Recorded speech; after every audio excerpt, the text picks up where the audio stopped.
He was caught. He got probation.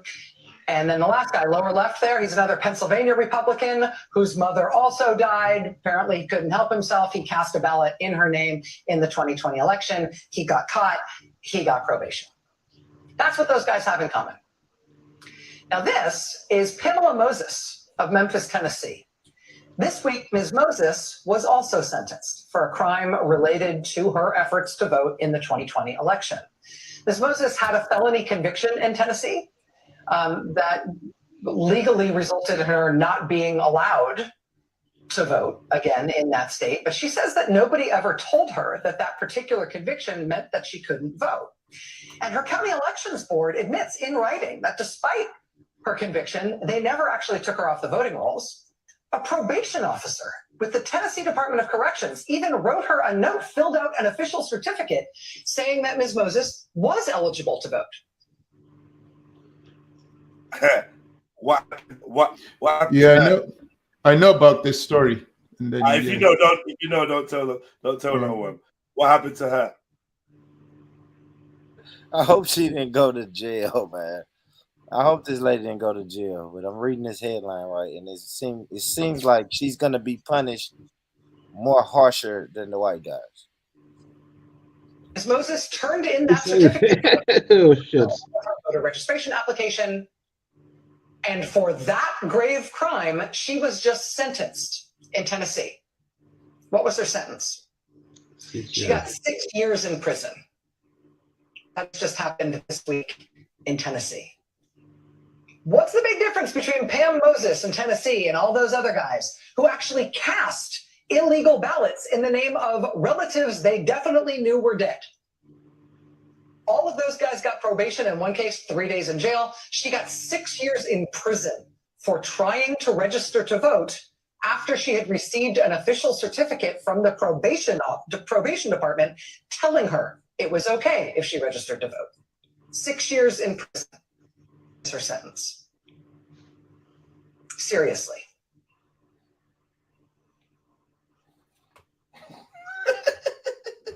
That is crazy. That is just fucking mad. So an administrative error has meant that the woman's gone to prison for 6 years, but all the white men just get away with it because they're already in positions of power. But they committed fraud. They knew what they were doing was wrong. So why aren't they getting punished in the same way that that lady has? She did nothing wrong. She was told she could vote. This fucking makes no sense. Oh. Madness. And there's supposed to be justice. There's supposed to be the justice system, yeah? Boy. Madness. Yeah, I don't know. I don't know who that woman's lawyer was, but maybe she needs a new one, and hopefully she gets out, because 6 years for something like that, that's ridiculous. You're playing with people's lives. That's a law. That's a law. What can we do?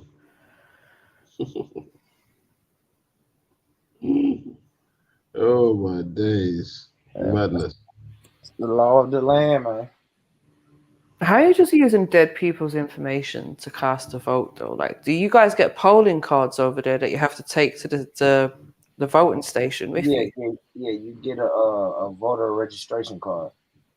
Right, so if you're dead, then you shouldn't be getting one of them, right? Yeah, that's a fact.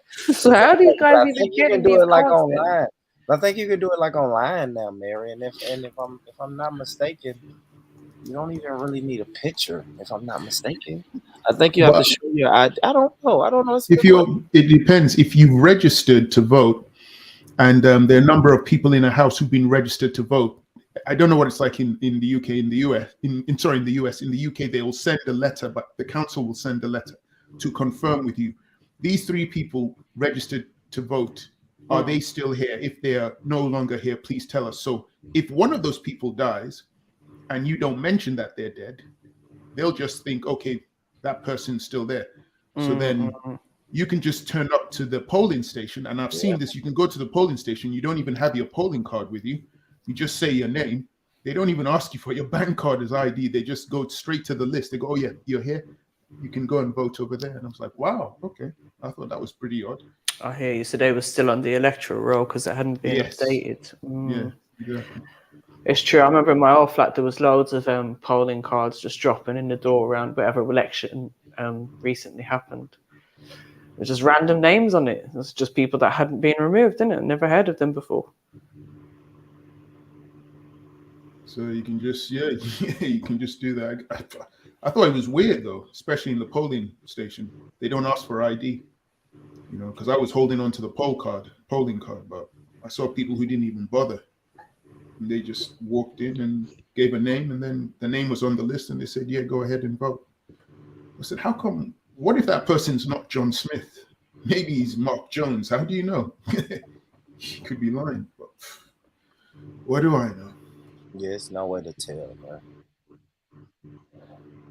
No way to tell, brother. African Goddess made a good point. She says no melanated people have gone to the streets for protest for this woman yet, but they'll go to the streets to protest for LGBTQ or against police brutality. Yeah. I think though, if this really goes viral, then she probably won't have to do those 6 years. If this really goes viral, that's like a new thing that's been happening in some cases, not all cases, but in some cases, if it's just an outrage and the shit really goes viral, then they'll reduce the sentence or some shit like that. So. Okay, fair enough. So they reduced the sentence, or maybe they realized it was an error and it never should have happened. Yeah. What about the white men that have got away with the 1 day's punishment and probation and all of that shit? Should they not get the same punishment that woman got? Yeah, but in America they're gonna say once you've been convicted of a crime, you can't go back, right? You can't go back and overturn it and say you deserve more charges. I mean more time, especially if you can't be convicted of any more charges. You know what I mean? So, like, if they've already been convicted of all the charges they can be convicted of, which is probably going to be voter fraud and impersonating a deceased person, once you're convicted, even if the sentence is light, once you're convicted of that, then that's pretty much it with those guys. Because you can't go back and say in hindsight they did some other stuff that was illegal, because they really didn't. So that would be the problem with that. So. It's just an injustice, man. It's just who you know. Those people they were naming were like, they were saying those are politicians and senators and councilmen and all of that type of shit, man. Them brothers knew what they was doing, man.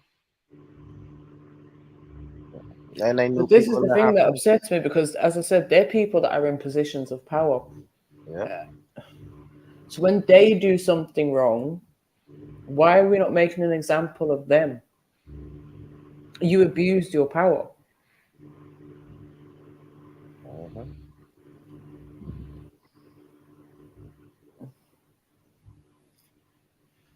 It's messed up. I guess they have a privilege which protects them.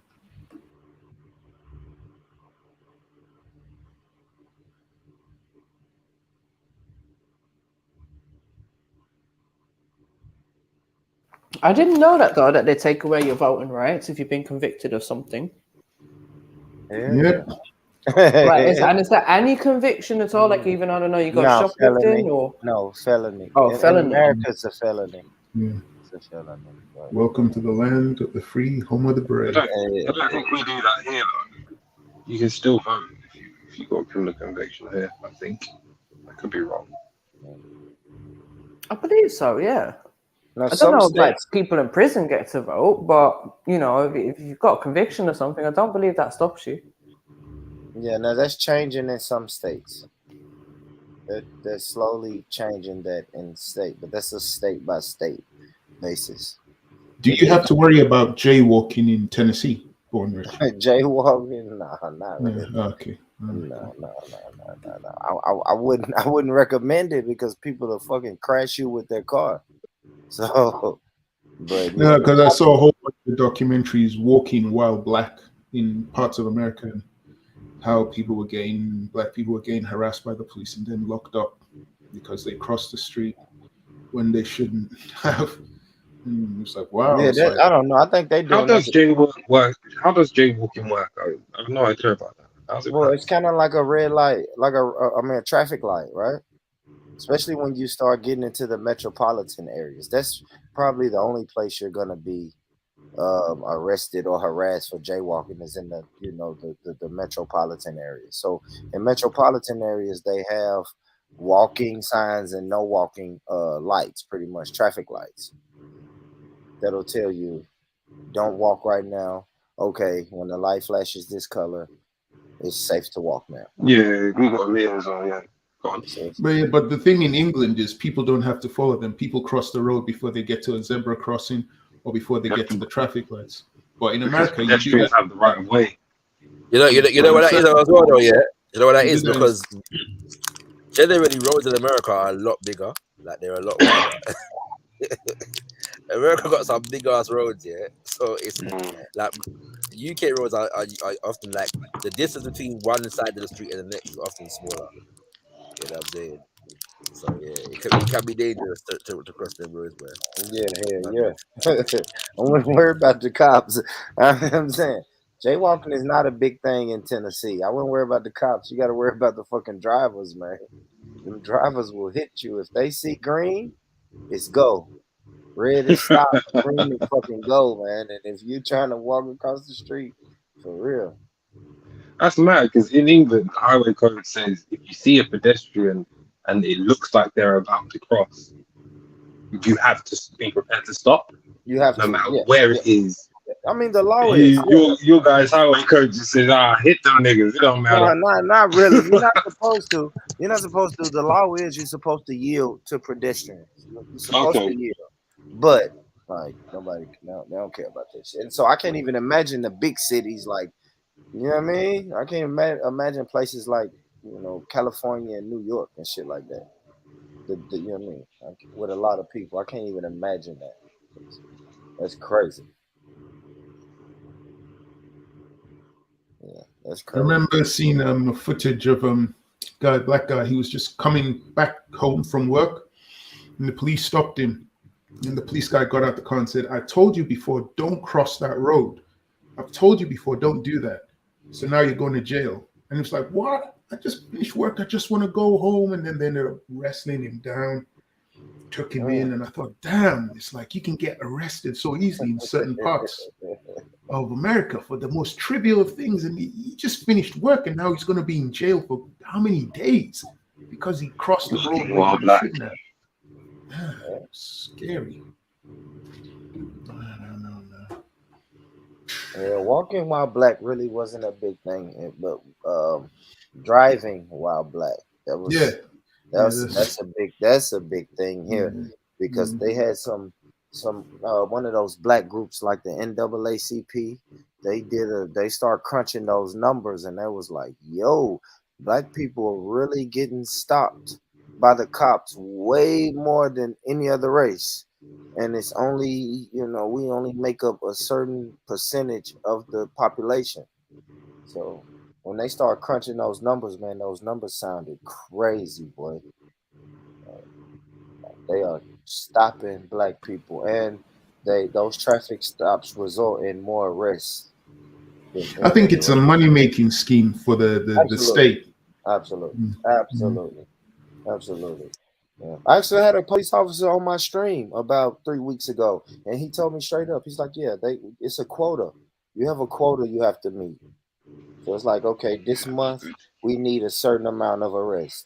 And this is what I tell people about over-policing, right? If you need a certain amount of arrests and it's crunch time, you only have like a 3-week period to get these arrest numbers up. Where are you going to go? You're not going to go to the fucking suburbs. You're going to go to the hood. That's what I tell people about over policing. Have you heard of the NYPD 12? 12 police officers from the New York Police Department who went public. Yep. They went public saying that they were pushed to do racial arrest quotas and summonses. Absolutely. Yeah, the case is still going. It hasn't come to an end yet, but that was very brave of them because they were still in the police force when they all went on NBC and admitted that this is what they were doing to us. Of course, it made their lives difficult in the police I say that's department. crazy because they're the worst brotherhood to go up against, especially if you're internal and you turn on your own. They don't take kindly to that.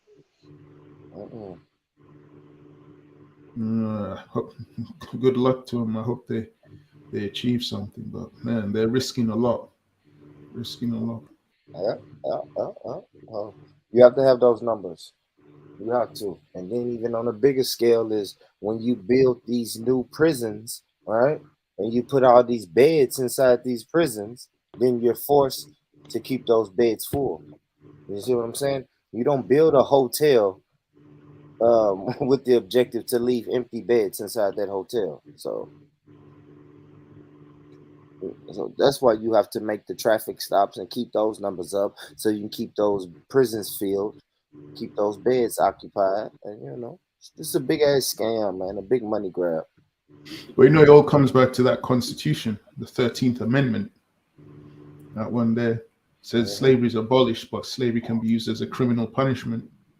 So they flood the prisons with Black Americans.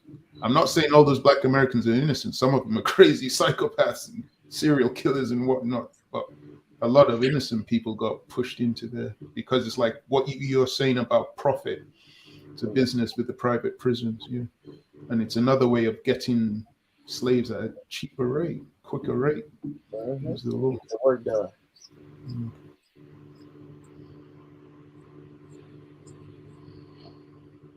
I don't know how white supremacy can ever be destroyed. I don't know. It's too powerful.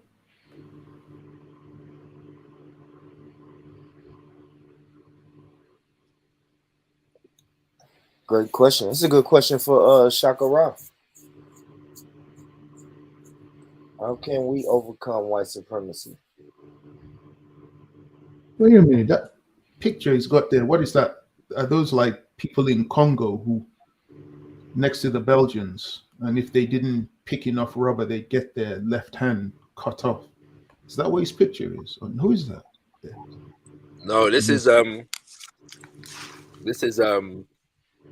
Nahanda in the center there. And she's flanked by some of her lieutenants, as well as a man by the name of Sekolo, I believe, Kaguvi. But they were involved in the war of liberation against colonialism in Zimbabwe. Oh, what's her name again? Nehanda, Mbuya Nehanda. And the movement that she led, what were they called? If they had a name for the movement, but the war, it was called Chimurenga, which is like liberation war, freedom war, sacred war. Thanks for that. Just doing some research on it. Festival of Independence. I didn't know about them. It says Chimurenga, the Shona Rising of 1896 to 97. Yeah. Yeah, well, you learn something new every day. Thanks for that.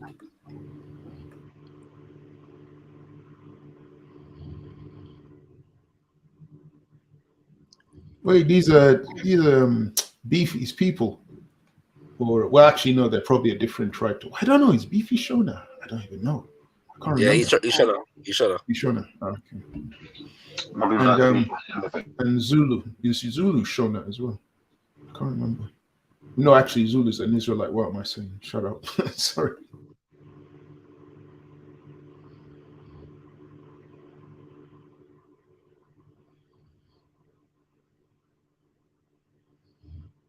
Oh yeah, before I go, Shakara, there's something I wanted to ask you.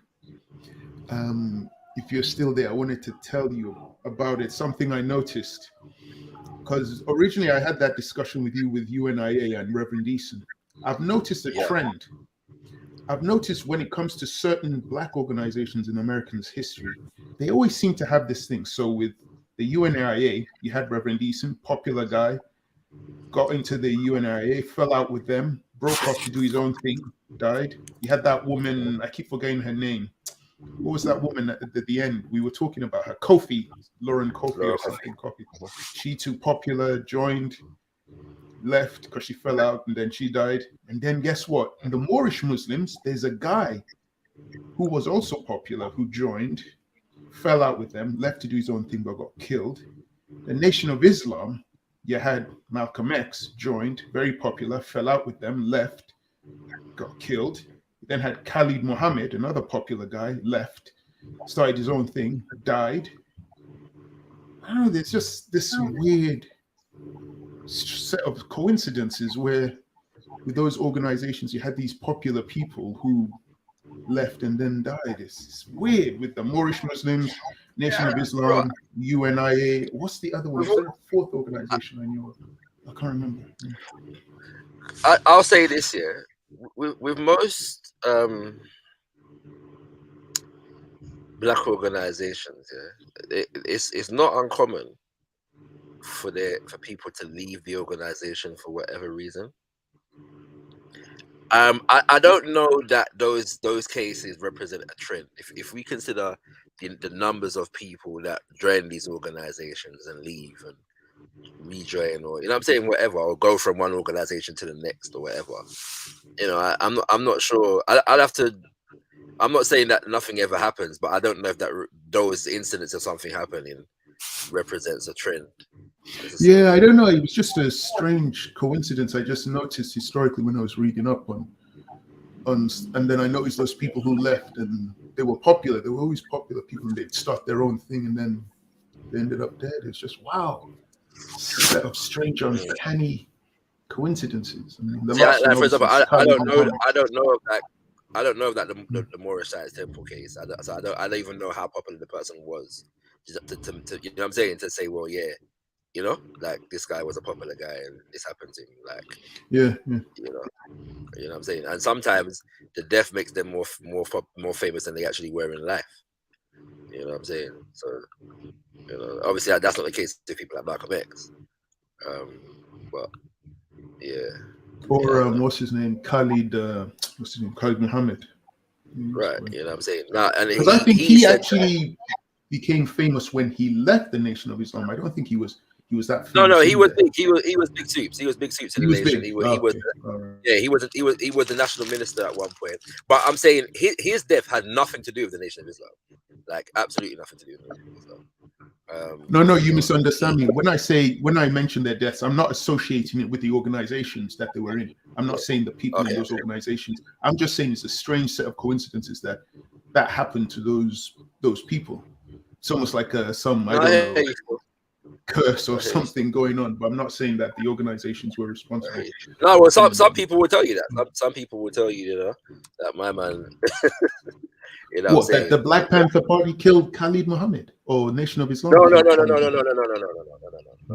that. But some people will tell you because a man went against the top guy in the thing. You know what I'm saying? You will hear people say things like that God cast judgment on him and them kind of things. There, you know what I'm saying? Yeah. But did you ever see that footage of Farrakhan, where Farrakhan's giving a speech where he's talking about Malcolm X, and he goes, and if this man was a traitor, then who can question how we deal with the traitor? I was like, oh man. Did you ever see that 60 Minutes show when the daughter is sitting next to Farrakhan? It came out in the 90s. And it was a 60-minute show, and for the most part, Farrakhan's doing all the talking, and she keeps quiet. Then I think towards the end, she then mentions that their lives had changed because people who they loved and respected, who looked like them, were trying to kill them. And then he was saying that he was making his apology. It's quite an interesting footage. In the 90s. I've seen it. I personally, I'm one who believes that Farrakhan knows more than he's ever said, but I don't believe that he's as involved as people try to make him out to be. I think that if he wasn't who he is today, hardly anybody would call Farrakhan's name.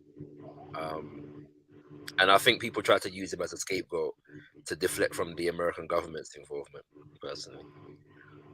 Can they? Because he's really popular.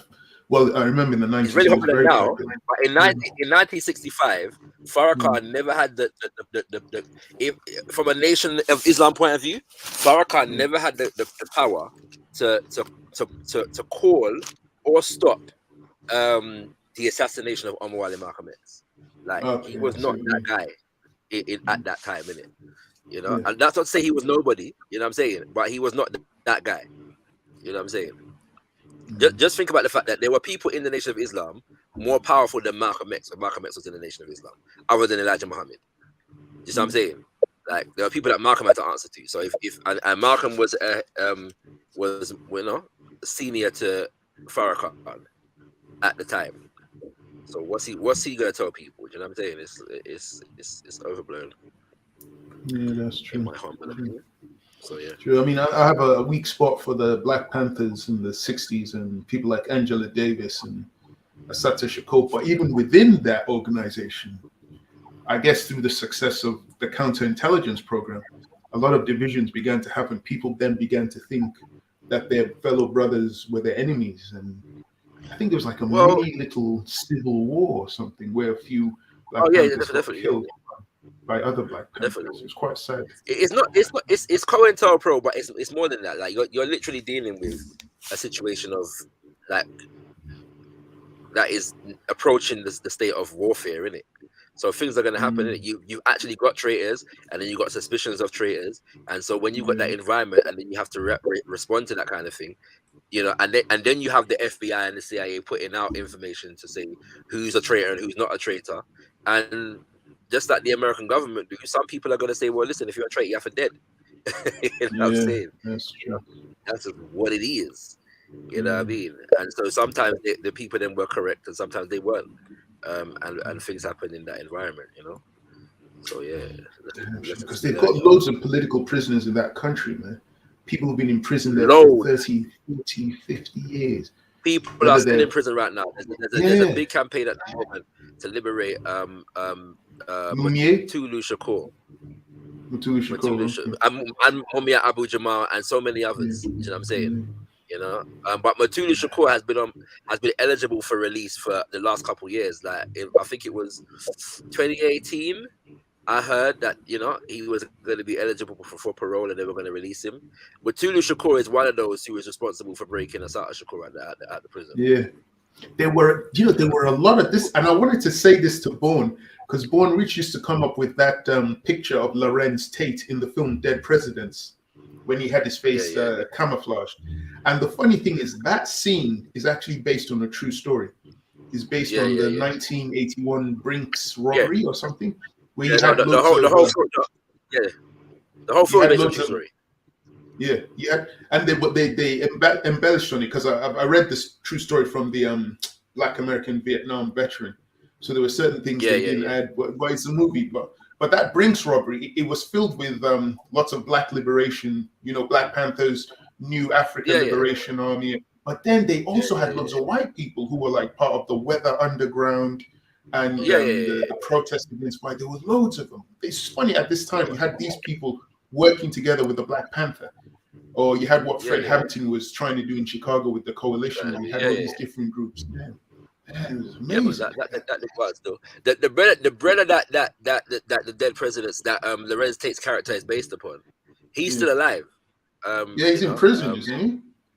No. He's out of prison. He's a reparations activist right now. Wow, he's out of prison. How many years? Because for armed robbery, they throw the book at I can't remember. You know what I'm saying? But yeah, man, I've had the opportunity to even speak to one of the elders who was responsible for breaking out Assata Shakur as well. He was in prison. He got out of prison last year, the year before. A man by the name of Sekou Odinga. Like serious bad man. You know what I'm saying? I'm listening. I'm thinking, looking at this man, and thinking, boy, like, you know who I'm speaking to right now? It's serious.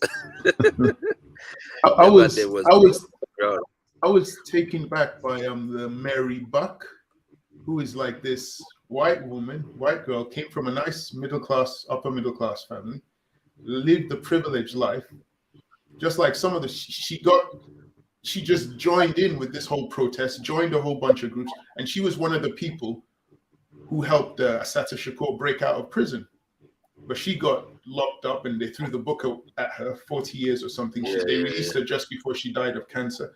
There was another woman, an Italian woman, Fiorin something as well. And I just found it amazing. That decade must have been unbelievably unique. No, it was madness. It was political protest. Man. Yeah, it's madness. So many of them got locked up. Yeah, man. That's madness, you know. The Black Liberation Army had an alliance with the Weather Underground, so they would use them to get into certain places where where the BLA, you know what I'm saying, where they've been barred due to high visibility. You know what I'm saying? Yeah. They were the ones. It was the Weather Underground. Some of the members who broke into that FBI office and released to the world Apparently, yeah. COINTELPRO. Yeah. Apparently, you put the word apparently. It's like the official record history says it was them that broke into some FBI place, released it to the world. Now we don't know about COINTELPRO. Yeah. But they were a real organization though. That one of them is a university professor now. He was he was popular. He was all over the news in 2008 because he shared some platform with Obama at some event, some education event. So the Republican Party were trying to use him to dead Obama's chances. You know what I'm saying? Really? Yeah, his name is Bill something or another. Can't remember his surname. But yeah, that's madness. Oh, I was going to ask you, did you ever see a documentary called All Power to the People, Black Panther Party and Beyond? Check it. It's still on YouTube if you can find it. There's an interesting section. It's a brilliant documentary. Yeah, go on. There's an interesting section in it where a number of Black Panther Party members begin to suggest that Elaine Brown was an informant. It was an informant. It's a popular opinion. I think I've seen this one. I think I've seen it. Yeah, it is a popular opinion. I mean, I met Kathleen Cleaver some years ago, and she's adamant about that she was an agent. Because not everybody shares that opinion. In the documentary, they mentioned that she wrote a book, and in the book, she states that she received, what was it, from a particular guy, either training or mentoring from a particular guy. And that guy was an FBI agent, something. It mentions that in that documentary, which is, and it was written in her book. They show you the book, and the guy goes, even in Elaine Brown's book, she says the following. And it's interesting because fast forward today, they still wheel her out to talk about the 60s and how she was. Yeah. But there's this group of people who believe that she was an agent and informant that set them up. Man. Yeah, it's possible, but I'm careful with the agency. When I don't see conclusive proof, and which is problematic as well, because really you're not necessarily going to see conclusive proof in it, because that's the whole point of being an agent. You know what I'm saying? So it's possible. You know what I'm saying? I just because so many people have been called agents. It was just the way those Black Panther Party members were saying. I think even Bobby Seale in that documentary, he has a few. They don't get a lot. They don't get a lot at all. You know what I'm saying? Yeah. Bobby Seale's cool. I like watching him and his speeches. The way they're important. They're important to study, man. Them man they were serious people. You know what I'm saying? Like, what they were trying to do was admirable. But a lot of them were young as well. You're talking about man in their teens and 20s, fam. Yes. Going up against the American government. You know what I'm saying? They were trying to do so much. They even had a healthcare system where they were trying to treat sickle cell anemia, and they were bringing in acupuncture, and they were doing so much, getting pressured. Damn shame. They never won. That's one group I really like. I mean, I understand they weren't perfect, but that's just one group I really, really like. No group is no group is. Yeah, no group is true. I still wonder. I still need to do more research on the New Africa Liberation Army, or what they were about, or something. You mean the Republic of New Africa?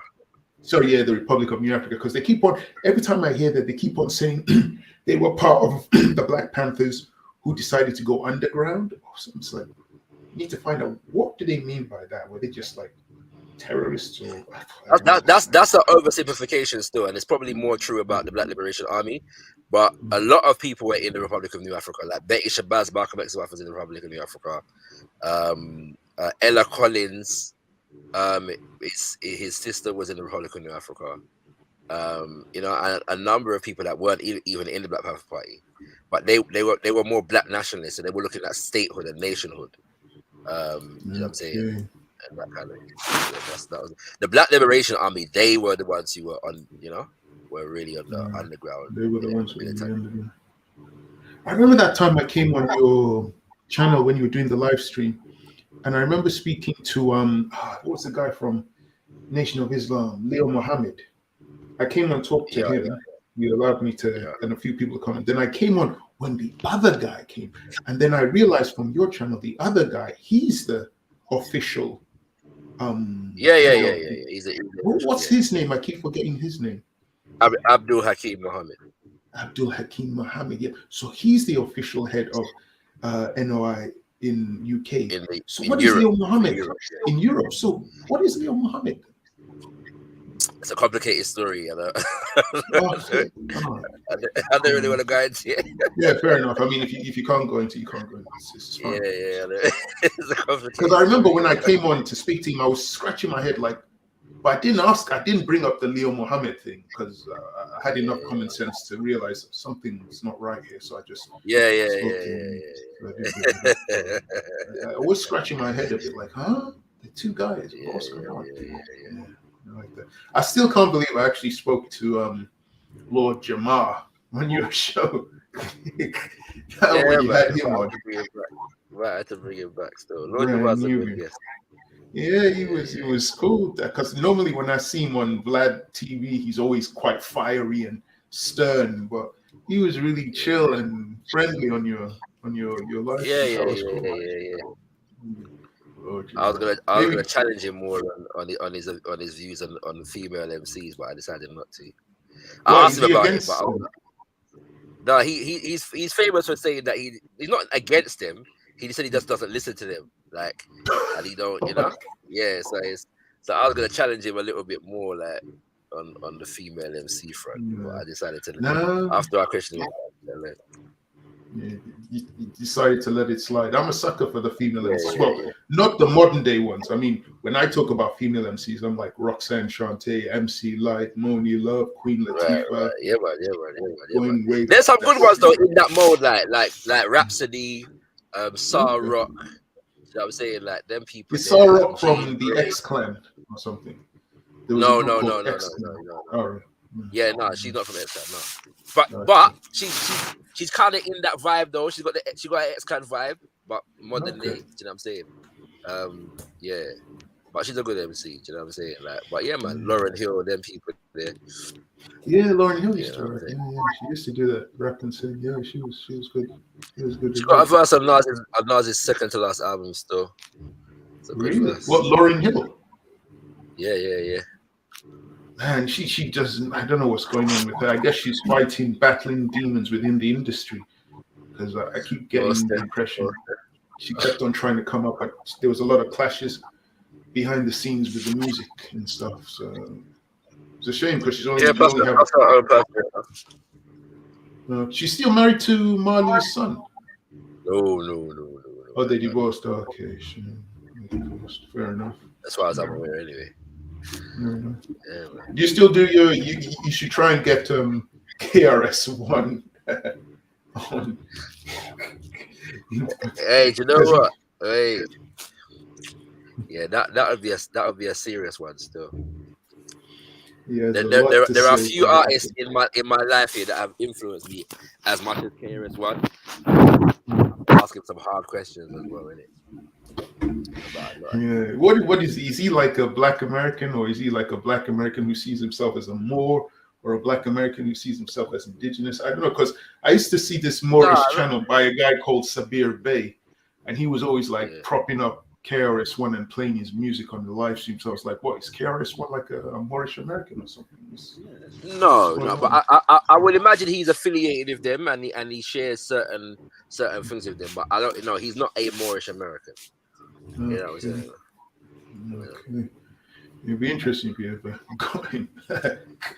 Be interesting. Yeah, but I remember that was fun. Those people. You even had Kane Day Williams. Is it Kane Day Williams? Andrews.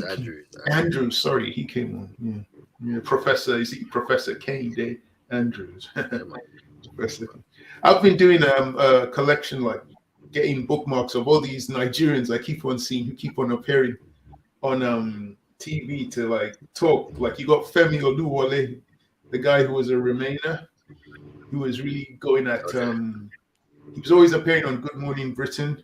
Then who else you had? You now have that woman, Dr. Shola. I can't remember her surname. Yeah, Oshogbemi, Oshogbami. She's always appearing on it now. There was one time they had this was funny. They had 3 Nigerian women on Sky talking about Meghan Markle and the Queen. They had Dr. Shola, they had Gina Yashere, and then they had another woman. I can't remember who the other one was. Oh, yeah, I saw this one. Yeah. They were all Nigerian women. And I laughed. I said, did they know that they're all Nigerian? I was curious to see, are they all going to agree with each other? Or are they going to disagree? But I think they all agreed with each other. So it's like they've seen the racism within the royal family and stuff. There's another woman that I like called Inaya something. Falari. That's Inaya Falari. She always used to. Oh, I don't like her at all, but she has me conflicted because I think she's paying in it, but she chats so much rubbish. I don't like her at all. She was on that whole freedom of speech thing, wasn't she? yeah, but no, she's a black conservative, innit? So that's what she pushes. She's not as there are other people like Mercy Makomi who are like just worse by a considerable margin. So she's not as bad as some of them people there, but yeah, she's one of them hardcore black conservatives. But I think she's such a beautiful black woman that I can't even watch her that because it's just so yeah, guilty as charged. Sometimes I'm not listening to what she's saying. I can't even. So I've got like because I've been keeping on YouTube, on this YouTube channel, I have this section, Nigerians, and it's all women except for Femi Oluwole, who's the guy. Oh, I've got Kende there as well. Is he even Nigerian? Kende. No, he's not. He's from Jamaica. Oh my gosh! I just assumed because he had Kende, which is the Yoruba name. No.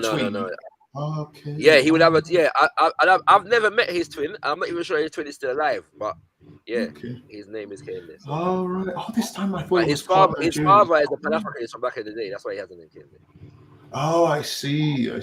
Yeah, I get it. I remember there was one time back in the 90s, I came across a group of Guyanese people who all had like African Yoruba names. And I was like, how did you guys end up with this name? And they said the same thing. The older generation, their parents, who were like really Pan-Africanists and pro-black, they adopted all these African names and gave it to their children. So you had, I remember seeing these Guyanese people with all these Ghanaian and Ashanti names, Yoruba names. I was like, wow, because their accents would always put me off because I was like, what? But you don't speak like, okay, then they told me why. I said, okay, got it. Yeah. So yeah, I've just been collecting, and there's another woman, Chinye Amada Ngozi, something. She's a Nigerian Igbo woman. She's quite Chimamanda Ngozi Adichie. Yes, Ngozi Adichie. Yeah. She's very. I like listening to her. Very smart politically. I've just been collecting all these videos of them from YouTube, but like I said, Inaya Falari, that's more for aesthetic. But she has changed. Well, I wouldn't say she's changed politically, but I guess she's moved away from the whole freedom of speech thing, but to something else now. She's always on GB News channel. Yeah, always. Yeah. When you see black people on TV News, you know what they're on, isn't it? Like, yeah, that's why they do it. Yeah, they're right-wing conservatives. Yeah, Tories. Yeah, they ain't gonna be Labour supporters. No, not at all. What's it? Like but Chimamanda's a novelist, though. You know, she's an author. Yeah. Yeah, so I've never read any of her work though. Like I've got a couple of her books, but I haven't got around to reading them yet. It's because I keep reading non-fiction, so my fiction list is not going down at all. It's annoying, but yeah. Okay, I've never read any of her stuff either. I was just more interested in loads of videos with her talking. The last one I was watching last night, she was on a panel with what's the name of the Chancellor of Germany, the woman, Angela Merkel. Yeah. And they were I saw a video of that. Yeah, I saw a video of that. And they were both talking. That was quite interesting. Hearing another novelist, she's like a science fiction writer, but and she's Igbo. Her name is Nnedi Okorafor. Nnedi Okorafor. She's good to listen to as well. Yeah. You get me? Boy, that sounds like Igbo. Okafor. She's Igbo, yeah, she's Igbo. Nendi. Yeah, I can see her name. Yeah, Nendi Okafor. Yeah. Okay. Yeah. Find them interesting. What's your opinion on Femi Oluwole? It's quite because he's always on Good Morning Britain. He's more on the left, so he's more. Yeah, I don't know him enough to have a proper opinion to it. Yeah, it's okay, but then I'm biased.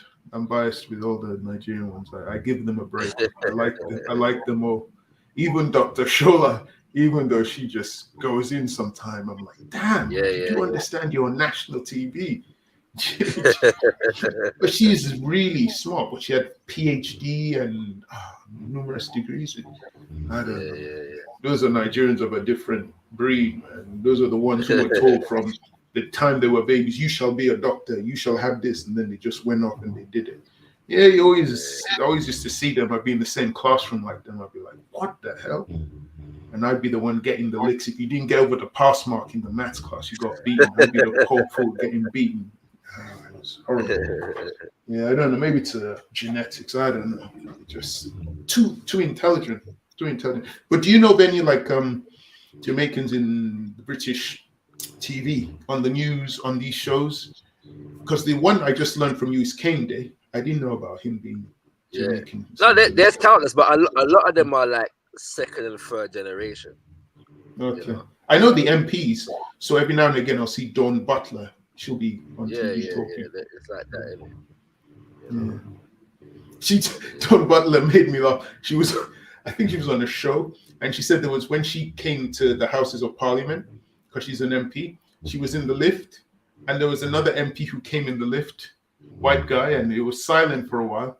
And then the white guy said, you know, you really shouldn't come here. This is not for the cleaners. This is only for the MPs.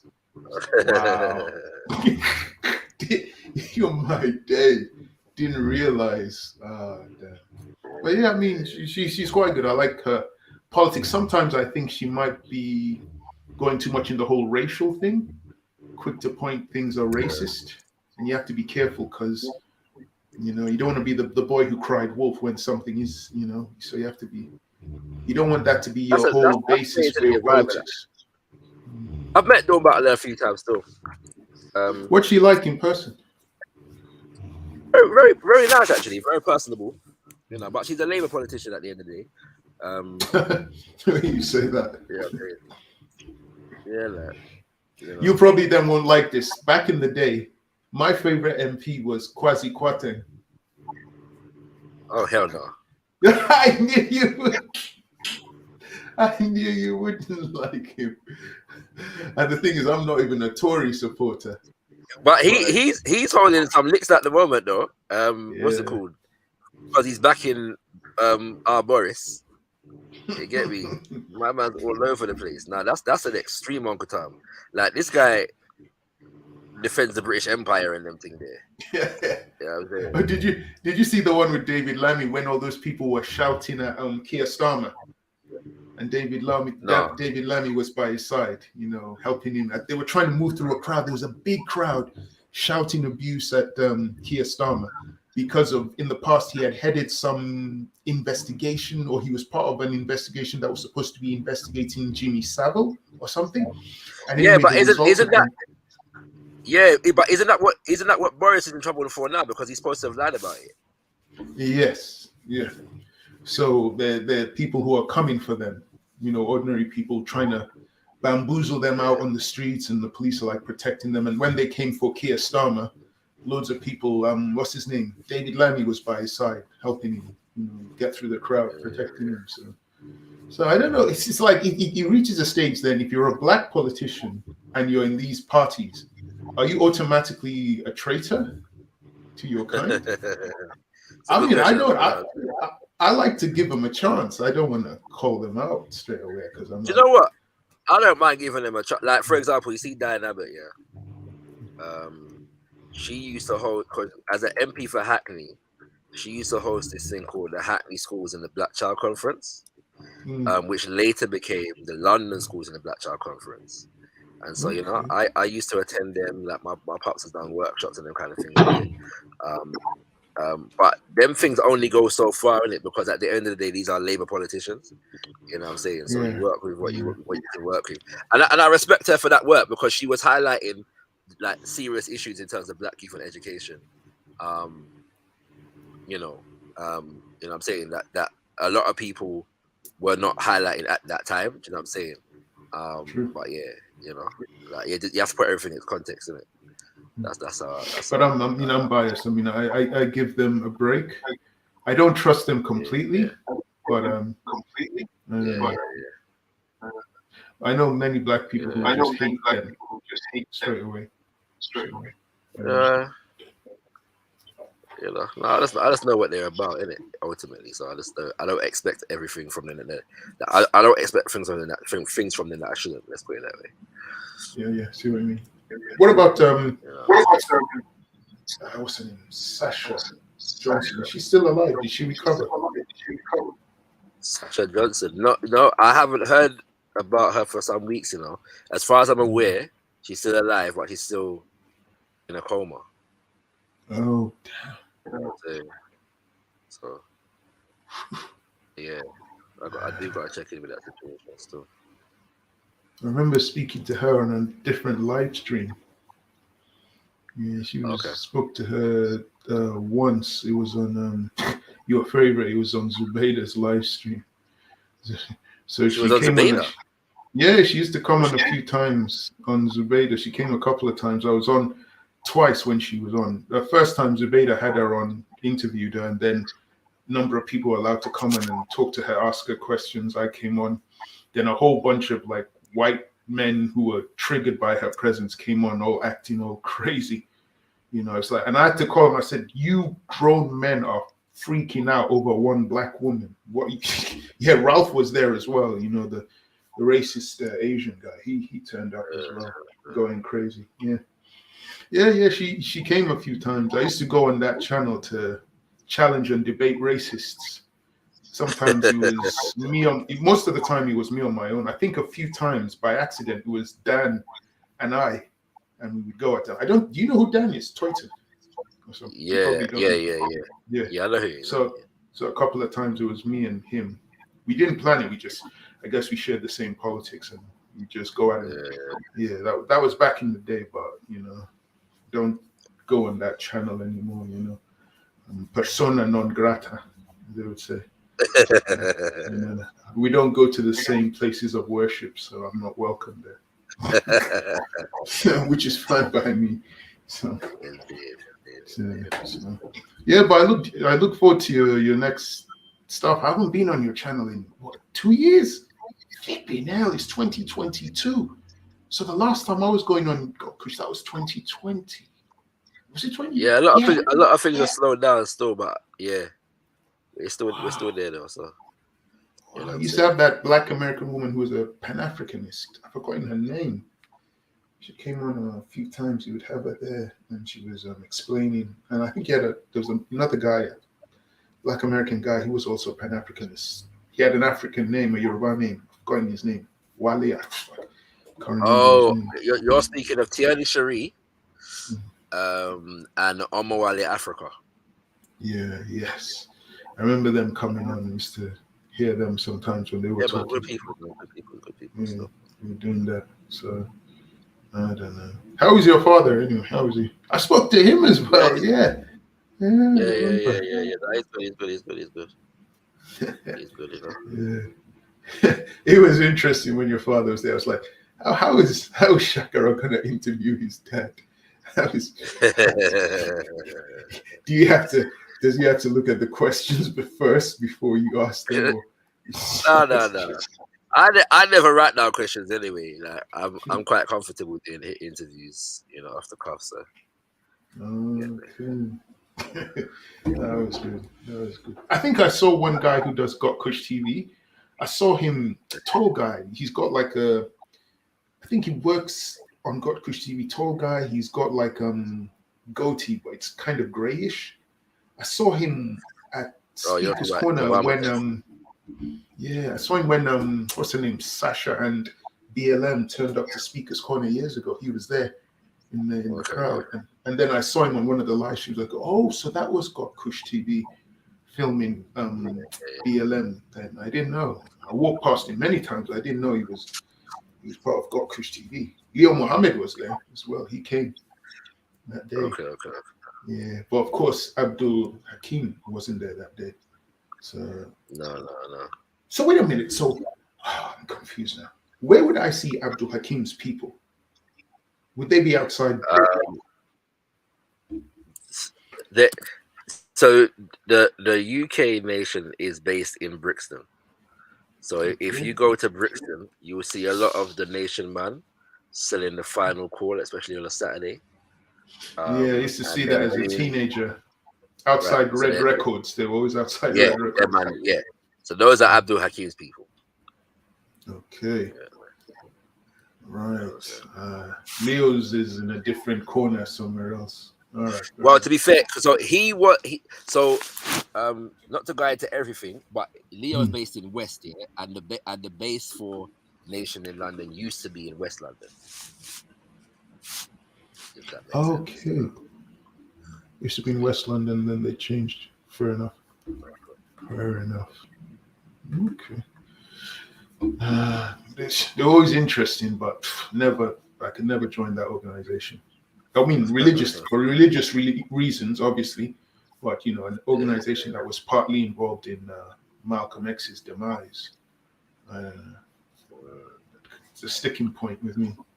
Even though they have done loads of amazing things in America with their shops and the community and stuff, but I don't know, they scare me. Because I think if they could do that to Malcolm, they could do anything to any person they thought was getting in their way. I don't know. Excuse me.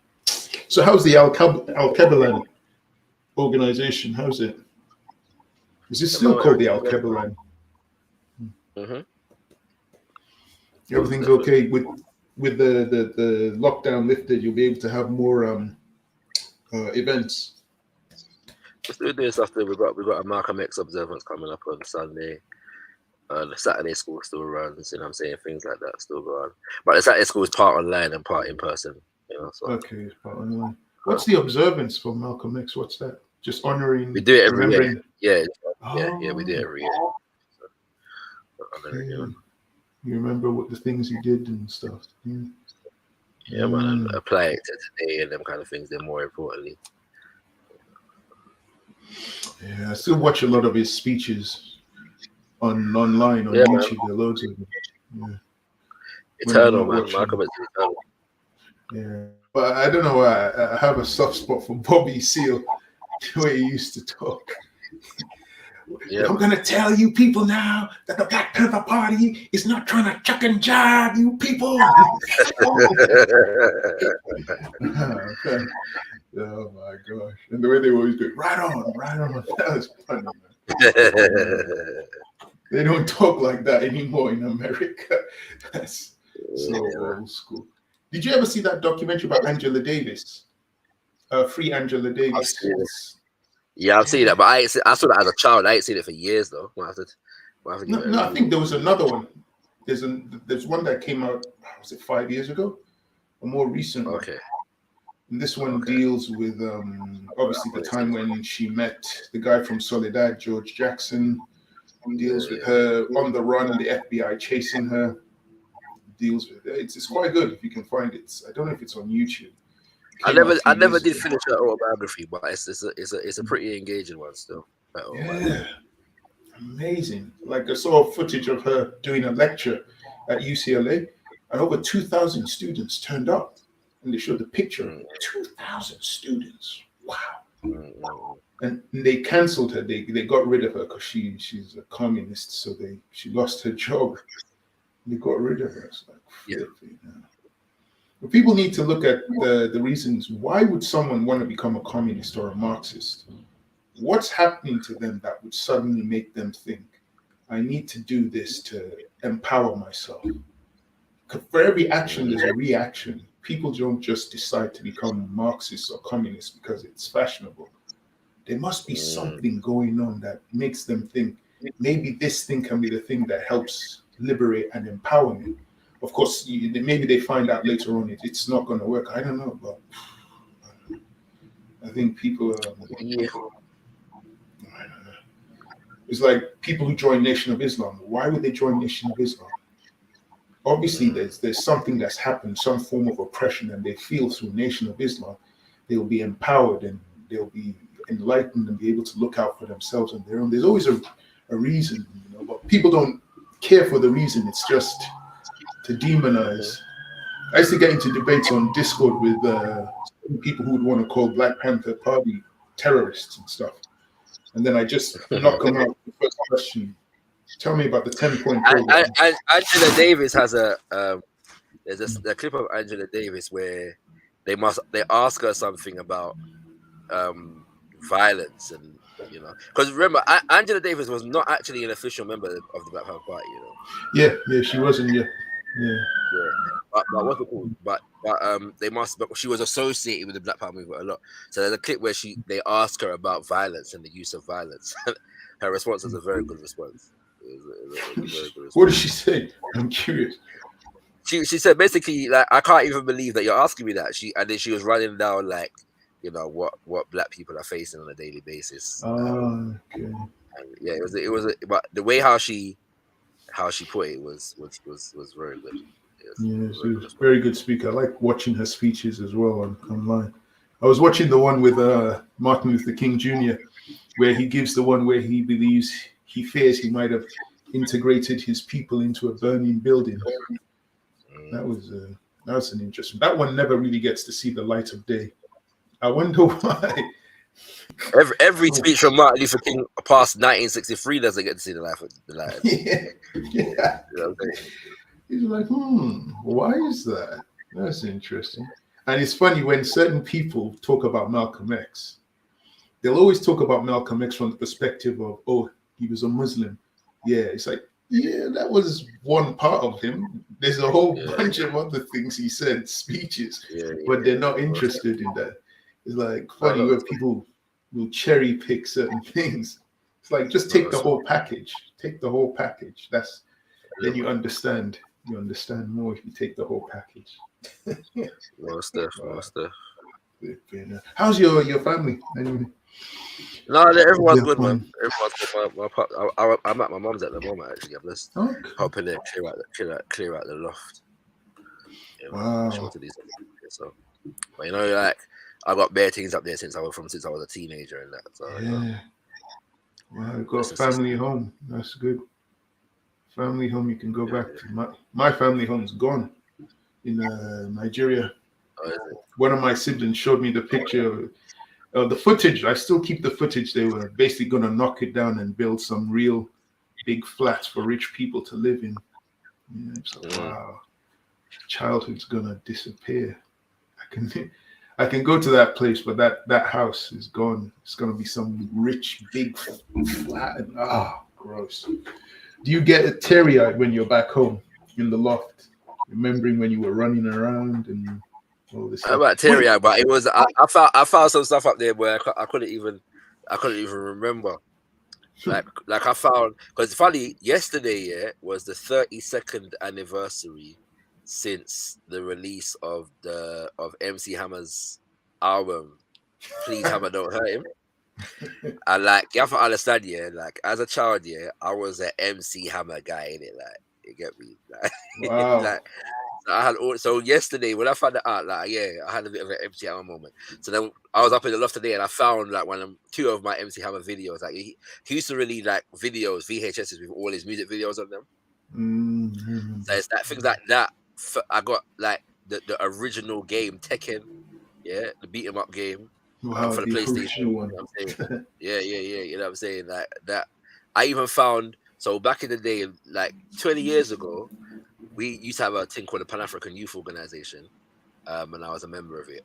And we were doing like Black Youth Days. You know what I'm saying? Where we were, organizing Black youth and them kind of things there. And we were doing like workshops on stop and search and knowing your rights and them kind of things. And so I found a document that we got from a lawyer who I still know to this day, called Kevin Cobham. Yeah, he's a lawyer, solicitor, but he sent us a whole pack, like with the law and what I'm saying, what the rights are and the procedures and them kind of things there. So we were doing, teaching on them subject there, doing workshops and them thing there. That was 20 years ago, fam. You get me? Man was 16 going on 17. Wow. Independent youth organization doing that stuff in it. So that's amazing. When I was that age, what was I doing? I was quiet, shy guy, keeping a low profile. I wasn't doing anything. I wasn't doing anything like that. I mean, maybe playing sports like American football and rugby league, but that's about it. Oh yeah, I was going to ask you, when growing up, was there like in your home a living room where you, the kids, were not allowed to go to? It was set up. Not in my parents' house, but in my grandparents' house. Okay, my grandparents had that. Yeah, had that.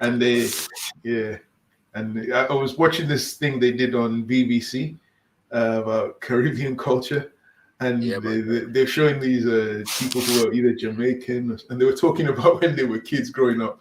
There was a living room, and the living room looked beautiful, spick and span, and nobody was allowed in there. Nobody was allowed to go in there. And you had this cabinet with all kind of cutlery and china that nobody ever used. You get me? It was mad. They actually did an exhibition on that, some years ago. No way. Full art exhibition. Yeah. It's a full art exhibition, Caribbean front room. It's mad. You get me? I never went to see that. I only saw it in images or videos. But yeah, it was a proper thing. It was a proper thing. And back then, you'd see the footage of the Caribbean people, or even some of the Africans, but mainly the Caribbean, and they would always dress, smart. They have the hat, the suit, the tie, and like looking like they're in their Sunday best. I guess it was a different generation, a different time. People didn't walk around with t-shirt and jeans on. Didn't do that back then. Yeah. What was the name of those glasses they would have? They were colorful. And they were there for drinking. Was it gin? No, rum. I can't remember. I was with a sick bass. Yeah. Did you see that season they did on BBC, directed by Steve McQueen, where they did all those films relating to Caribbean history? I saw it. Problematic still. Really? They get me. I thought the mangrove. Some of them were in it. The one that got the most backlash was Lovers Rock. Oh, really? Most backlash. Why? Because people didn't think that the depiction was accurate, and they were right to a lot of degrees. And little things like, because they played like silly games, all right, big tune in it, but they played the song for about 20 minutes of the movie. There was the part in the movie where it's basically just an a cappella where everybody in the party's just singing. The music switches off, and the camera just keeps going around filming them. And I'm like, what time is this going to finish? Exactly. This is the part I'm trying to make. So it's like, and to me, because it's not that, because that would never happen in the dance. Nobody's going to sing a cappella for that long. Yeah. In the dance, right? You know what I'm saying? But for me, because obviously this is like my parents' generation, isn't it? Yeah. So like, I caught the tail end of that kind of whole energy. And one thing that I appreciated about it is what he was trying to do artistically, I thought was good. So he wasn't trying to give you a beginning, middle, and end story. He was trying to bring you into the dance, yeah? So it was literally like as though he was doing a documentary on the dance, but without a narration, you know what I'm saying? Without explanation, just, let's bring it into the dance. So I got that, like from a director's perspective, I got what he was trying to do. But if that's what you're trying to do, there's so many things that I think you could have done that weren't there. And I've met people that kind of knew him growing up, and they said that, but he wasn't really a part of that scene. He wasn't really a part of that culture. So he wasn't connected to in that kind of way, and that's what you're getting. Little things like the way the Rastaman they were going on at the end there, that was too much. Like it wasn't real like that. You know what I'm saying? It was the right tune. You get me? It was the right tune, but the way how they were going on was a bit, it didn't seem authentic. I find it funny. The part I liked was when they're together, they all speak with the the Jamaican patois. But then when they suddenly come into contact with like white people, it's like, all right, man. Yeah. That's how they used to speak, fam. That's how they used to speak. You know what it is like? It's like the people that you get like that now are more like Asians, yeah. I used to go to school with people like that. They were born and raised in England, yeah. And you could like when they speak among each other, they got proper Asian accents. Like proper Asian accent. You know what I'm saying? But then otherwise, you know what I'm saying, they might sound different. So because the accents have changed. Because even though I grew up in Nigeria, I remember when I did come to England, black people talk, say, in the South, in London. It reminded me more like football players like Paul Ince or Les Ferdinand. The way they used to talk, all right, mate, how you doing, mate? And all this. But it's like that accent has kind of like faded away and disappeared with the current generation. It's like, what happened? They just disappeared. It's gone. And it's like when you see movies like Babylon, you'll see that accent there as well. That generation in the 80s, like they put on Jamaican patois, but then you hear them when they're talking. It's like, wow. But I don't know, it's gone. That film was okay. It was okay. I liked it. I liked Mangrove Restaurant. That one. That was a good one in the series, and they could have. I would have done that film differently, but it was a good one. What, the Mangrove one? The Mangrove Restaurant. Yeah, it was, and I feel like it was good for me because a lot of people don't know about the Mangrove thing. You know what I'm saying? So mostly like the fact that it shines a light on certain things. I know certain man that are from that do the people them in the film, and you know what I'm saying, and that as in the real life people them, and and so some of them were disappointed in it with some of the portrayals and some of the issues that were dealt with or weren't dealt with, and them kind of things there. But it was one of the better ones in the series. That and the education one for me. The first or the last ones were the better one. Better ones in the series. I remember the last one. Yeah. And the guy in the last one, he ends up becoming a writer. I believe. Eventually, he ends up in prison at one point, and he ends up having to change because he didn't grow up in London. He grew up outside of London. But then he meets a group of people, and he has to change the way he talks and everything.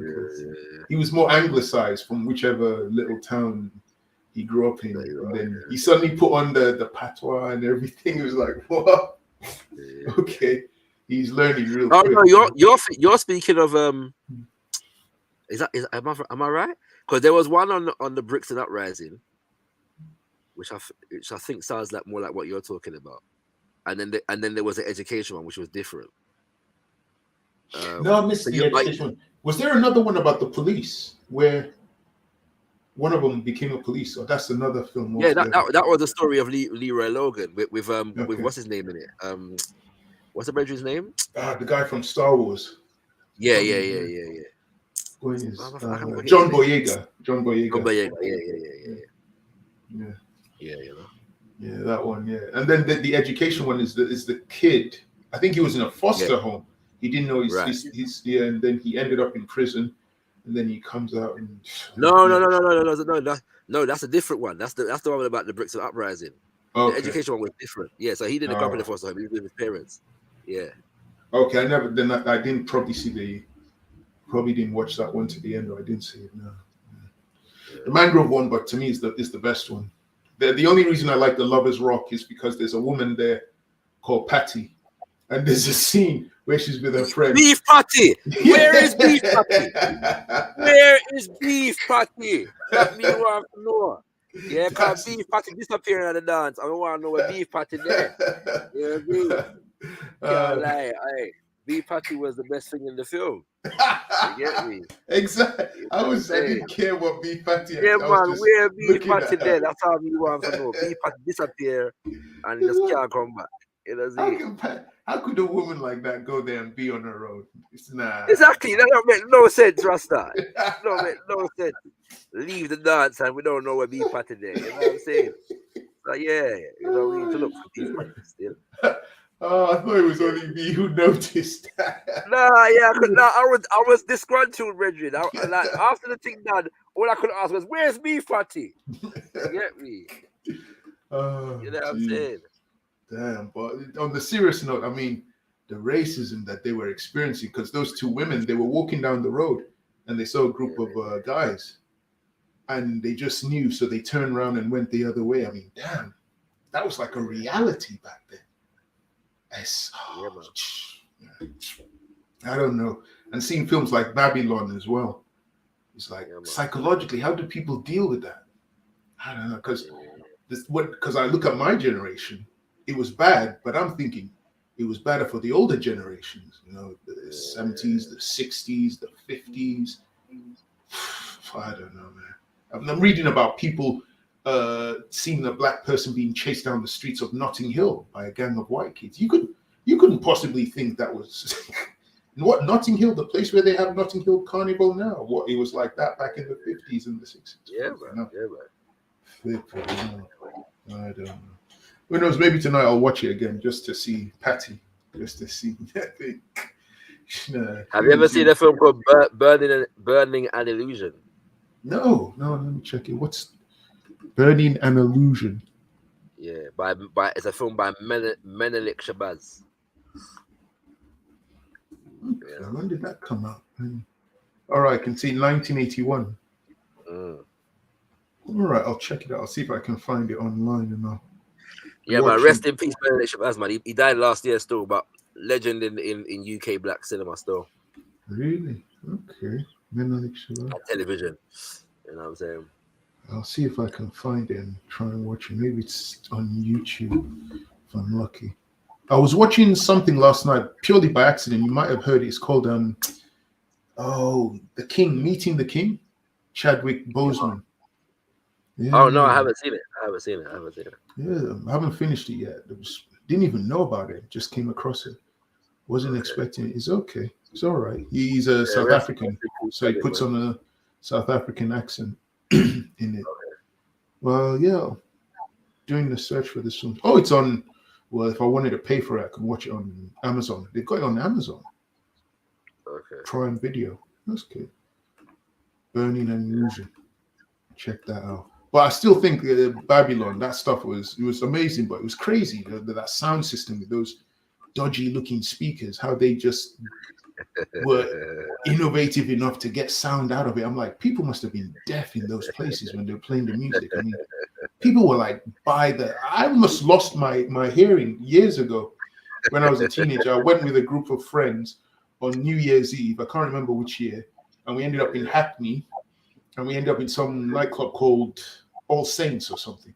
It's primarily Caribbean, and they didn't really play R&B or soul. It was just dancehall, reggae, and then some jungle and drum and bass. Mainly jungle. Yeah, and I remember that. I remember when I left, my ears were ringing for a bit. They had that. The speakers was just like, nah, this is too much. I mean, I never went back again to that type of a place. I'm more R&B and soul. I can't really dance to dancehall or reggae. I don't know how to dance. I don't know how to do the moves. So I never went back to certain places you go, like for certain man. It's not every man, but certain like people that were heavy into like roots reggae used to speak disparagingly about what they used to call soul ed. Yeah, soul ed boy. You know what I'm saying? Like it's like to say you're a pretty boy. You know, you're not dealing with nothing serious. You're not dealing with nothing rutical. You know what I mean? I guess. But then it's ironic because the Caribbean community in London were heavily into soul, and of course that led to soul to soul. Definitely. You know, it's a certain segment that you can get this for them thing there. You know what I mean? Yeah, that's true. I mean, now I guess with the younger generation, it's more like drill and grime. Yeah. I mean, there's a whole different environment for like house music and techno, because I have been to a few of those clubs. It's a different environment. Have you got into Amapiano? No, what's that? It's like a new South African type vibe, you know. But yeah, because I know house music, but they call it. I used to know the word Afro house or something. Yeah, Afro house or tribal house. Tribal house. Thank you, tribal house. Or Kwaito, them kind of thing. I know it's very popular, and I watch a lot of the videos of the artists and the music because I like what they do, and it's just amazing that form of music became popular in that part of the world, and they created their own genre. It's amazing. It's just like they've got their DJs. I regularly listen to stuff which is not part of the mainstream and the tribal house, and I like it. I'm not gonna lie, I like the stuff. I like it. Many years ago, when I was training to be a DJ, I used to put that in my repertoire, and then I played. Most of the guys I was with, they were into techno or hard tech and stuff. So why did you start the DJ thing? What was the reason? I don't know. I just stopped. I mean, my last gush was 6 years ago, because the people I was training with, they organized something where they took us to Ibiza. And they put us up in this villa. I swear, Tony Montana must have owned that villa. A drug dealer must have owned that villa. It was massive. They had a huge swimming pool, barbecue pit, and everything. I mean, there were about 12 of us there. There was so much room, and they even had a spare room where they set up the kit so people could practice. Because literally every night we would all go to support each other in and around Ibiza. Nobody stayed in the mansion. You'd be on your own. So every night we were doing that, and it was mainly just hard tech house. You know, techno, that group I was with, and I did it, but I just lost interest after a while. Just never really, I don't know, I just lost interest. I was more doing the whole soulful house, disco house type stuff. Yeah, and then eventually I used to DJ back in the day still. You did what? Sorry, I couldn't hear you. I used to DJ back in the day still. Wow, which kind of music were you heavily into?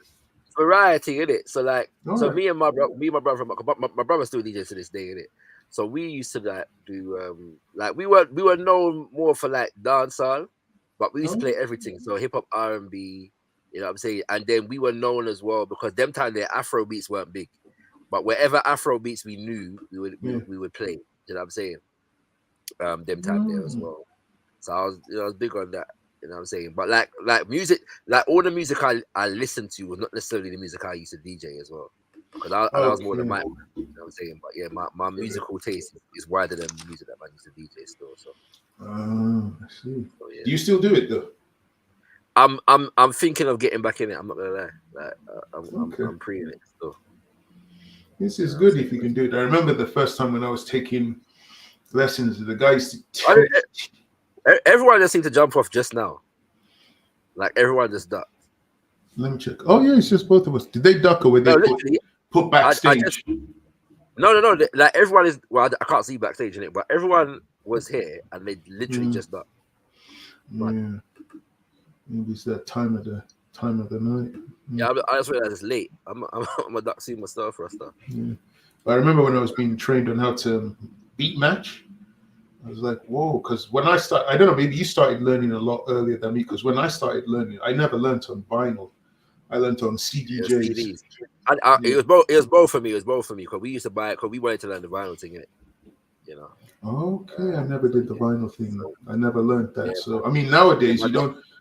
People just use a laptop. They put Serato software or Tractor software, and they have MP3s and MP4s. So they don't. Most people don't even carry that stuff. If you go into a bar and you see the DJ, more often than not, he'll have like one of those Apple laptops. Yeah, man. The software is there. I've got a laptop. I've got a Mac still. I'm looking to get the Serato thing. Okay, Serato thing is good. I don't know much about it because when I was trained, I was on Tractor. So I was learning Tractor. It was on Tractor, so that was it. Yes, sir. So I just got a message from, you probably can see it from TRILLUMINATI Live, 10 minutes. Yeah, man, everything blessed. I'll jump for 10 minutes. Let's keep it going. So I don't know, but no, I'm not really into that anymore. I've gone back to just doing. What's that music? Can you hear that music? Yeah, you can play background music on thing, isn't it? Really? Yeah. Wow. Okay. Interesting. So what, you DJ'd with vinyl? Or yeah, so vinyl was CDs, innit? So we had both in it, but we used to buy 7 inches and albums and 12 inches as well. You know? You're gonna have to carry that, lug that about in a van or something. It was a lot of stuff to cut there. Because nowadays you can just, as you probably know, you just put them all on MP3s and have like a USB stick. A lot more convenient. Yeah, much more convenient. Do what you need to do. I don't even know if people. I don't even understand if people still DJ with CDJs because, like you mentioned, Serato, Tractor, you can just DJ like that now and stuff. Yeah.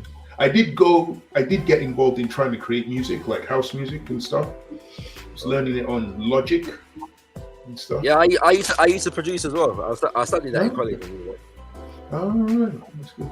But yeah, it wasn't really for me. I'm more old-fashioned. I rather just pick up my guitar and just do stuff that way. I don't know. It's a lot easier for me to do it that way and record it and stuff. But I don't know. So when do you think you'll start doing it again? When will be your first gig? Your I don't know, gig? man. I'm doing it for fun, innit? So I don't even know if I'm gonna play out, innit? I'm doing it just to, to exercise that muscle again, innit? Nah, well, you can't do it for. We're gonna set up the stuff in your house. And you. So yeah, I'll probably play out eventually. You know what I'm saying? But I'm thinking at the moment, I'm just thinking, yeah, do you know what? I just actually want to. To exercise that muscle again, innit? I'm just doing it for fun, so we'll see it. Well, actually, you'll probably be okay because you won't be playing techno or house, so your family won't have to worry about. I will though. I want to play. I want to play like. I want to DJ the music that I listen to more as well. Do you know what I'm saying? So like all the stuff that I listen to house as well, innit? You know what I'm saying? I used to be a big house head. I was heavily into house, especially deep house from the 90s. Yeah, man. If you like house, you'll like Amapiano. You know what I'm saying? Yeah, because I like the South African stuff. What they do, I like it. I never get bored listening to it. But it'll be interesting to see if you decide to start doing it publicly. Yeah, we'll see it. Like I said, but my brother still does it. That's his job, Is he very traditional? Does he do it with vinyl? Has he moved on to the USB thing? No, he's on Serato. Oh, he's on Serato. Okay. For some reason, people keep on doing it on an Apple laptop. So they I don't know why, but they specialize. They invest in buying the Apple laptop and then they put it there. I've never seen anyone just turn up with a regular, Dell laptop or Lenovo laptop. It's always an Apple laptop. Those things aren't cheap. They're like $2,000, $2,000 more. So, I don't know. It's too expensive. It was pleasing sometimes when I would DJ and afterwards some people would say, yeah, that was good, that was nice. Yeah. So, okay. But because I don't know, it's hard trying to gauge what the people want, what they want to hear. That's a skill. That's what I'm saying, and that's the other thing, because I think like a DJ. So like when I'm out, I'm the guy who's always like, yeah, man, then play the right tune. No, man, you can't play that tune after this tune. I'm always that guy in it. So, but you know what? Let me not be a sideline. You know what I'm saying? Let me get into the mix. Yeah. That was. I actually had aspirations like, if I really do this, work at it, I could make a living. Yeah, I could make a living. But I think if you really want to make a living as a DJ, the money is knowing how to produce your music, how to create music. So you can put that on websites I used to know all the websites where you could try and get your music, and your music, people would download it, buy it, and you would end up in the charts. It's tracks, I forgot. Beatport is one. That's one. And we'd be able to buy music there, download it, and then I was heavily into that. But then I lost interest. I should have had someone record me when I was doing it. So I was saying, back in the day, man, I used to do it with the CDJs and all that. But I do have a couple of pictures of me in Ibiza, so I guess I can hold on to that. They were going to put us in Cafe Del Mar. And I didn't have a clue what Cafe Del Mar was. And when I was at this place called Point Blank, it's like a music school DJ. And the DJ teacher said, "What, you're going to Cafe Del Mar?" I said, yeah. That's like the biggest thingy bar where they all hang out. I'm like, what? I crapped myself. I was nervous. Luckily, when we got there, it got cancelled. I guess they had someone else. But the funny thing was, what's his name was there? That actor, Idris Elba. He was there. So, because he DJs as well. Yeah, he's apparently he's a pretty good DJ. Yeah. I've never heard him live, but apparently he's a pretty good DJ. Yeah. And I remember when I was in the airport going back to England, he was behind me in the queue. And I was tempted to take out my phone and start filming, but I thought, nah, I can't do this subtly. He's gonna see I'm filming him because he's like 2 people behind me. So it's like, oh nah. I was gonna put it on Instagram. Hey, look who I saw at the airport. But I just chilled. Yeah, and he's got his own record label, like a studio where he produces. Okay, yeah, it's somewhere in near Camden. I used to know the name. And people can go there for studio sessions, pay to use the studio and stuff. And yeah, damn, I used to know the name. It's somewhere near Camden. So he's heavily into his music thing, heavily into it, not just the acting. Yeah, proper. Yeah. Did you see him when he did that rap on that song with Stefflon Don? Yeah, and Sean Paul. Yeah, but he's been doing the artist thing for quite some time, I didn't know he's that. released songs by himself and everything there like years ago. I never knew that at all. Yeah. So I was like, damn, okay. But then I found out his history, that when he was a kid, someone in his family was DJing and he would learn, and that was how he started as a kid. So his skills are really, really good. I never knew that. I just thought he was an actor, which is pretty impressive. Yeah, but Yeah, man. I've never really listened to his stuff. I only saw him on that video with Sean Paul and Stefflon Don. Yeah, no, right, really, but yeah, I just know he's an artist because he's from East London, That's where I'm born and raised in it. So I know like people that know him from back in the day and everything there. So he's always been DJing and artist. Okay, that'd be interesting. Because what music does he do as a DJ? I can't even remember. I think he plays everything. I think he plays all kinds of things. Yeah, all kinds of things. Yeah. I always used to wonder, how the hell do you mix R&B? Because it's easy for me to mix like house, techno, because that's what I was trained on. I was like, how do you mix R&B? How do you go from, I don't know, Rough Ends to Next and then to Jodeci? It's like, how would you? I don't know how to do that. Yeah, because I'm so used to the beat match, but you don't get that with R&B. So I'm like, how do you? And I never learned how to do it. It is a skill still. Yeah.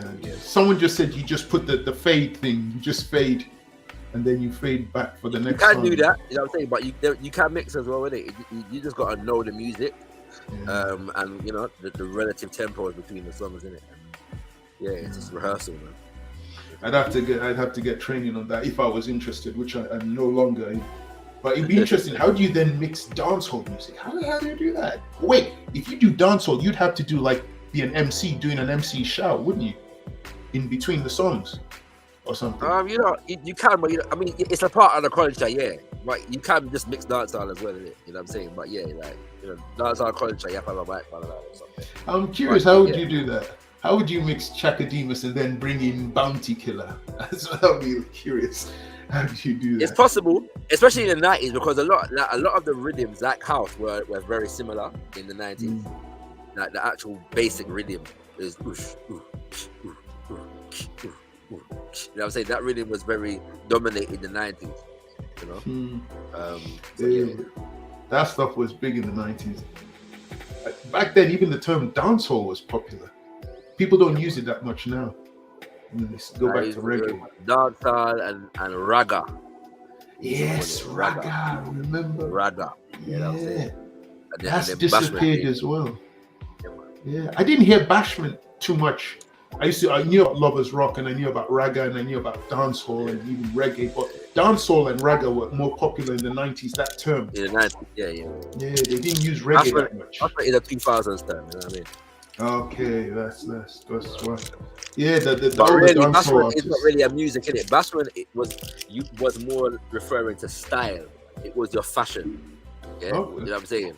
But somehow, and I think the UK kind of led on this. That kind of began referring to the music as bashment. You know what I'm saying? But bashment is really your fashion and your style, and everything. Because that I think that was probably the last time I ever listened to dancehall. It was in the 90s. It became so popular. It was in the charts in America. You'd see dancehall artists like Bounty Killer and Buju Banton in videos with hip hop artists. It was really popular in the 90s, and then I don't know, just stopped becoming popular. Just disappeared. Do you know the funniest thing? I was watching this thing. It said the most successful reggae artist. Do you know who it is? You won't believe it. UB40. Nope. Shaggy. Oh yeah, that makes sense. Yeah. I couldn't. Mr. Lover. I can't believe it. Shaggy. Yeah, man. He sold more than Bob Marley. I was like, what? Okay. Flipping out, Shaggy. But I'm not gonna diss Shaggy. I mean, I do like Shaggy's music. It's a guilty pleasure. I do like Shaggy.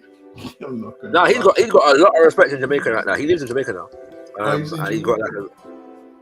he's got like a record label there. And, you know what I'm saying? So. Yeah, he was so popular back in the day, Shaggy. I don't know what do you remember the Baha Man? Yeah. Was that actual? Were people listening to music like that in the Bahamas, or were those guys just trolling with like some one-hit wonder? The one, Who Let the Dogs Out? That was a cover of who did the original Who Let the Dogs Out?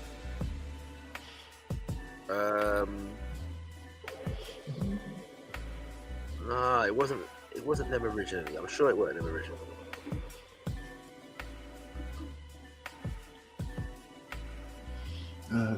Oh, maybe it was them originally. But what I do know is that the one that got big was not the original song in it. Like it was a proper soca tune. Cause we used to play soca as well in it. Okay, it's soca, that makes sense because the verses, the way they would sing the verses. Oh right. Maybe it was them originally, but oh no, it wasn't them. It was Anselm Douglas. Okay. Not the original Who Let the Dogs Out. Oh, yeah. Before I forget, do you remember Musical Youth? Yeah, man. Yeah, Musical. Used to see them on TV in Nigeria. Musical Youth. Yeah. Yeah, they used to show them in Lagos in Nigeria. Musical Youth. Pass the bitchy on the left hand side. Yeah, a documentary came out about them the other day, you know. Oh, the only documentary I know is Unsung. TV. Yeah, Unsung. Yeah, but they lost a lot of money, man. Yeah, they were ripped off a lot. It's a damn shame. Yeah, ripped off a lot. But they were international stars because that's how I knew about them in Lagos. They used to show them on TV, and I was like, wow. Pass the bitchy on the left. Yeah, we used to see black British artists in Nigeria. I used to see 5 Star as well. Okay. And Jackie Graham. What about Bonnie M? Oh, Bonnie M was popular. My mother, my grandmother especially, we played the videos. We had the Christmas album. So every time it was Christmas in Nigeria, we'd play their songs. My mother loved it. My grandmom, they all loved that stuff. Yeah. Bonnie M. We used to love it, especially watching the guy. Because I swear when they were on stage, he was dancing to a different rhythm in his head. Because the way he was moving, it's like, wow, what is this guy doing? It was amazing. Some of them were Jamaican. I think the guy was like half German, half something else. No, he was from a different part of the Caribbean where they didn't speak English or Spanish or French. I can't remember what Caribbean island he was from. But yeah, they were very popular in my household, Bonnie M. Remember Junior?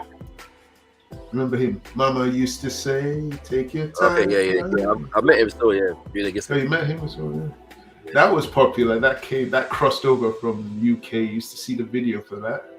Yeah. You used to see Eddie Grant as well. A lot. Yeah. We're gonna rock down to Electric Avenue. Yeah. And Billy Ocean. Yeah, you used to see all of these black British artists, Caribbean British artists. You used to see them on TV in Nigeria. Yeah. I didn't even know that they were like Caribbean, some of them. I didn't know 5 Star was like Caribbean. I thought they were American. Yeah. It's only when I came to the UK I found, oh my gosh, they're British. All right. Yeah, you ever watched Everybody Hates Chris? Oh yeah, Chris yeah. In that one, his sister had a thing like this, a running theme about how Billy Ocean is better than Michael Jackson. Is the what? His little sister in the show has this thing about Billy Ocean, and her whole thing is that Billy Ocean is better than Michael Jackson, and Billy Ocean taught me how to do the moonwalk. He was big. He was huge back in the 80s. Billy Ocean. He was massive. Huge. I mean, it was amazing. And then there was another artist I used to like, Jackie Graham. Do you know about her? More by name than anything else. Yeah, she had like a song called Round and Around and Around. Yeah, and then there was another woman called Princess. Say I'm your number one. Say I'm your number one. Okay. It's like all 80s, like I don't know. I've been doing all this research on all these Black British artists in the 80s and their success, because I just find it fascinating the amount of prejudice they must have gone through, and they were able to like get out in the charts. It's like, wow, how did you do that in the 80s? It's like amazing. It's like Junior was talking about when he went to the record label, they didn't even have a room for like, if you wanted to find the R&B section, you had to keep on walking, and then there was like this tiny little room, which was almost like a cupboard. And he's like, yeah, that's the R&B section there. Like, they didn't really cater for them. So, I mean, awe of what they did. I'm still old enough to remember when Soul to Soul became number one with Back to Life. It was a big deal back then. It was still back in those days where you're black people on TV, and then you see them dancing and stuff. Yeah, it was a big deal, and everyone's like, yeah, funky dread, and all this stuff. Now, I don't know. Would you regard that as cultural appropriation? People suddenly. No, not really. A lot of people did at the time, though. I wouldn't call it. I wouldn't say they could regard it as cultural appropriation, but because of what like locks represented to Rastafari, they consider it to be commercialization. Okay. Where I live, I saw him in the supermarket twice. I've seen him both times with his wife, Efua. Okay. But I never said anything to him. In that same supermarket, I saw Womack. You know Womack and Womack? Yeah. And I can't believe I got to see them twice as well. But he's passed away now, and his wife is still around. It's like, wow. Maybe I should have said something, gotten an autograph from. I didn't know. I didn't want to harass Jazzy B, so I just kept quiet and let him do shopping. I never bother the famous people. I just leave them alone, like regular people. Same place I saw Ian Wright as well. Left him alone. Didn't bother him. Okay. I don't like bothering them. I don't like bothering rich, famous people. No, I never. I didn't know about this. 10 minutes done, yeah. I'm gonna duck. So I was waiting for Jay to come back for the 10 minutes still, but I'm gonna duck. Well, it has been a pleasure talking to you. As always, so I'll see you next time. To all the nice people listening, you all have a good night, and I'll speak to you all some other time. To Jedi, brilliant show as usual. Stay blessed and good night, everyone.